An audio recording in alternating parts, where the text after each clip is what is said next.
Second episode में हम जे को डेथ की जगह पर देखते हैं और वो कह रहा होता है कि जे शुभ कितना ही बेवकूफ़ इंसान था, आखिर बिना पैराशूट के कोई नीचे जंप कैसे कर सकता है। और तभी वहाँ पर डेथ आ जाती है और कहती हैं कि तुम्हारे बारे में क्या, तुम भी तो छत से कूद गए थे ना, चलो तुम्हारी दूसरी डेथ की तरफ चलते हैं। लेकिन जे उसे रुकने के लिए कहता है और कहता है कि क्या तुम्हें पता भी है, जब मैं नीचे गिरा था मेरी सारी हड्डियां अलग हो गई थी और मुझे बहुत ही ज़्यादा दर्द हो रहा था। तो डेथ कहती है तुम्हें सज़ा मिल रही है तो ये पेनफुल तो होगी ही ना। तो जो उसे कहता है मुझे माफ़ कर दो, अब मैं ये सब कुछ बर्दाश्त नहीं कर सकता। डेथ कहती है तुम किस लिए माफ़ी मांग रहे हो। जे कहता है क्योंकि मैंने डेथ का मजाक उड़ाया था। तो डेथ कहती है लेकिन अब देर हो चुकी है और तुमने भगवान को भी निराश किया है, तो तुम्हें तुम्हारे पापों की सज़ा तो ज़रूर मिलेगी। जे कहता है मैंने खुद को मारने की कोशिश की, क्या यही पाप था या फिर मैंने कोई और पाप किया।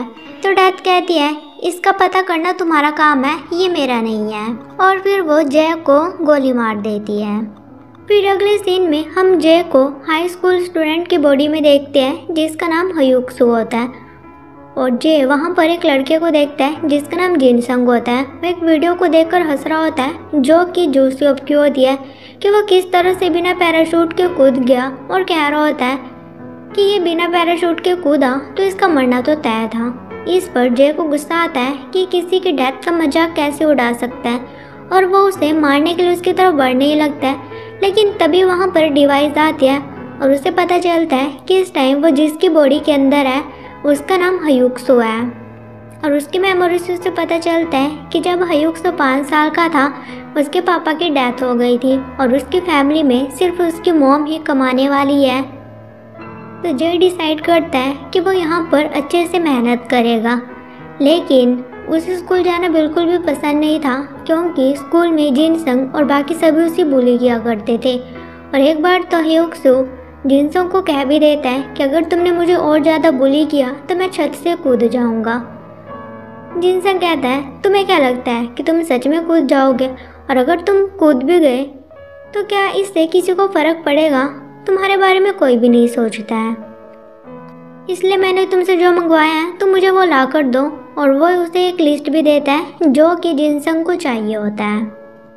और वहीं रियलिटी में जे जिनसंग को मारने के लिए उसकी तरफ बढ़ ही रहा होता है, लेकिन उसकी मेमोरी देखकर वो वहीं पर रुक जाता है और अपनी सीट पर बैठ जाता है। और फिर जे स्माइल भी करता है ये सोचकर कि मुझे यहाँ पर कोई भी नहीं मारेगा और मैं तब तक नहीं मरूंगा जब तक मैं खुद ही नहीं मरना चाहता। तो जिनसंग उसके पास आता है, उसे थप्पड़ मार कर कहता है कि क्या तुम पागल हो, तुम क्यों हंस रहे हो। ये बोलकर वहाँ से जाने लगता है। इस पर जय को गुस्सा आता है और वह चेयर उठाकर उनके ऊपर फेंकने लगता है। उनकी वहाँ पर फाइट हो जाती है, लेकिन जय अब काफ़ी पावरफुल होता है और वो उन्हें काफ़ी बुरी तरह से मारने लगता है। लेकिन तभी वहाँ पर एक और लड़का आता है जिसका नाम ताइसुको होता है और वो बड़ी आसानी से जय को पीछे कर देता है। फिर जिनसंग जय का गला पकड़ लेता है, लेकिन तभी उन्हें पता चलता है कि वहाँ पर टीचर आने वाला है। तो वो जय को कहता है कि तुमसे तो मैं बाद में निपटूंगा। उसके बाद वो सभी अपनी अपनी सीट पर बैठ जाते हैं। फिर जय सोचता है कि जिनसंग से तो मैं आसानी से निपट सकता हूँ, लेकिन ताइसु काफ़ी पावरफुल है, उससे मैं कैसे निपटूंगा। मुझे यहाँ पर प्लान बनाना पड़ेगा ताकि मैं जिंदा रह सकूँ और मुझे नरक में नहीं जाना पड़े।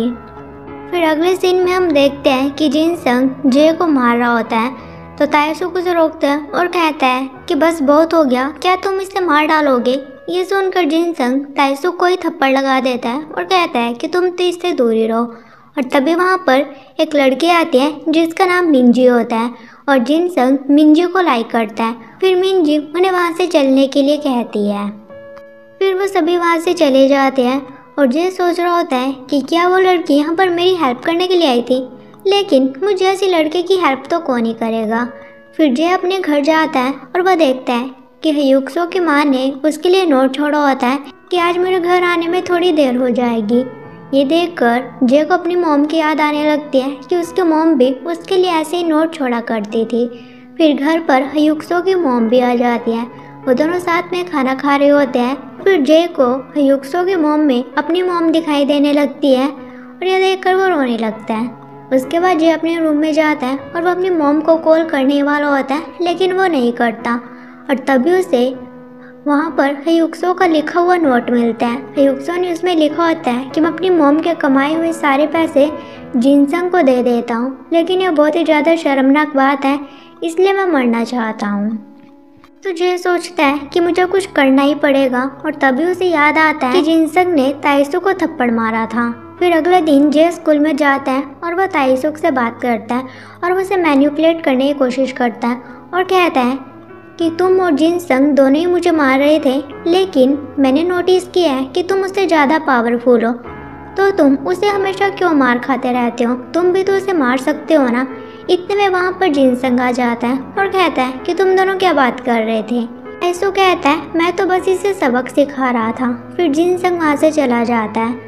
फिर ताइसुक जे को बताता है कि मैं जिनसंग को इजली सबक सिखा सकता हूँ, लेकिन मैं उसे इसलिए नहीं मारता क्योंकि जिनसंग का एक दोस्त है जिसका नाम ह्योपसोंग है और वो यहाँ पर बहुत ही ज़्यादा पावरफुल है। अगर मैंने जिनसंग को हाथ भी लगाया तो इसके बारे में ह्योपसोंग को बता देगा और फिर ह्योपसोंग तो मुझे मार ही डालेगा। यह बोलकर ताइसुक वहाँ से चला जाता है। फिर हम सभी बच्चे को कैफेटेरिया में खाना खाते हुए देखते हैं।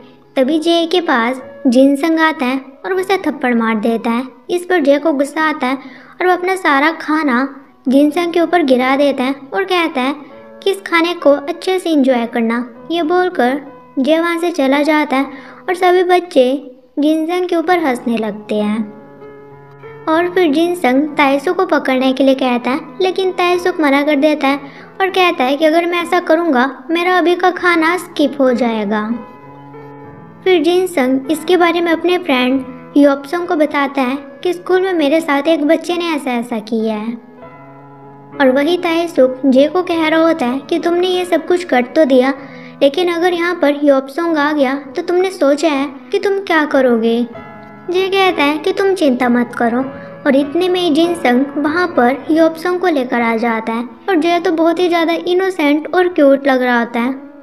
ह्योपसोंग को वो कहता है कि क्या बात है, क्या कुछ हुआ है? और ये देखकर ह्योपसोंग तो उल्टा जिनसंग को ही सुनाने लगता है कि तुम इतने कमज़ोर लड़के को नहीं मार पाए, क्या तुमने यहाँ पर हमारा मजाक बनाने के लिए बुलाया है? जिनसंग कहता है कि ऐसा नहीं है, इसने मुझे बहुत मारा था। तो ह्योपसोंग कहता है तुम तो किसी काम के भी नहीं हो, आज से मुझे अपना दोस्त मत कहना। ये बोलकर वो वहाँ से चला जाता है। फिर जे जिनसंग के पास आता है और जिनसंग जे के ऊपर हाथ उठाने लगता है, लेकिन ताइसुक उसे रोक लेता है और वो उल्टा जिनसंग के ही मार देता है। और इस टाइम के बाद से स्कूल में जिनसंग का राज नहीं चलता था, बल्कि ताइसुक का राज चलता था। और अब जे को बुली करने वाला वहाँ पर कोई भी नहीं था। फिर जिनसंग क्लास के बाहर आता है और वो देखता है कि ह्योपसोंग मिंजी के साथ होता है और मिंजी जिनसंग को इडियट कह रही होती है। ये देखकर जिनसंग वहाँ से चला जाता है। फिर हम जे को देखते हैं जो कि वर्कआउट करने के लिए आता है। उसके पास जिनसंग आता है और कहता है कि सब कुछ तुम्हारी गलती है। जे कहता है कि हाँ मुझे पता है कि मेरी गलती है, लेकिन शुरुआत तुमने ही की थी। ये बोलकर जे वहाँ से चला जाता है और तभी जे के सामने एक ट्रक आता है। उसका एक्सीडेंट होने वाला होता है, लेकिन ट्रक वहाँ पर रुक जाता है। लेकिन तभी ऊपर से जिनसंग एक ईंट लेकर आता है और वो जे के ऊपर अटैक करना स्टार्ट कर देता है और वो उसे जान से मार डालता है। फिर हम जे को डेथ प्लेस पर देखते हैं। डेथ भी वहीं पर होती है। जे कह रहा होता है ये सब कुछ क्या हो गया, उसने मेरे ऊपर पीछे से अटैक किया। अगर मुझे पता होता कि वह ऐसा करेगा मैं उसे पहले ही जान से मार डालता। डेथ कह रही होती है चलो जो भी हुआ, लेकिन तुम्हारा मरना तो तय ही था।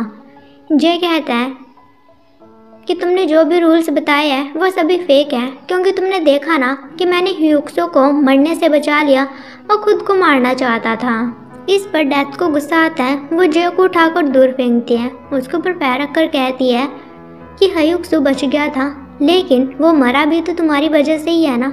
क्या तुमने ये नहीं देखा?